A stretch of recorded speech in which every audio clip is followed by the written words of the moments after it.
Hey guys, what's going on? So welcome to another demo. So in this video I'm going to demo this really cool Origami HDTV designed by Jeremy Shafer. And this is actually a model he made a long time ago. And yeah, and I think it's really cool, and I haven't demoed this on my channel yet, so I'm going to take the opportunity right now to do it.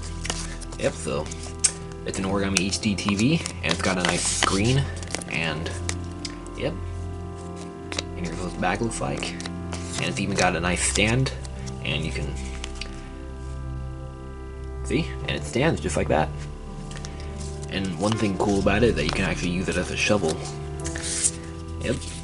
And you can use it to kind of scoop stuff. Yep. And yeah, and to learn how to fold this, I have a tutorial right here. Well, I will have one right there. Okay. So yeah, this is an Origami HDTV, and it even works. Check this out. Hey guys, what's going on? So in this video I'm going to show you my wasp nest collection. Yep, so that's the Origami HDTV, and here's this tutorial to learn how to fold it. And yeah, check it out. Isn't that cool? And yep, and that's pretty much it. And I'm getting my demo out a little bit early because I'm already going to be doing a video on Saturday anyway. So yeah, so hope you guys enjoyed this demo, and make sure you subscribe, and I'll see you guys later. Alright, bye bye.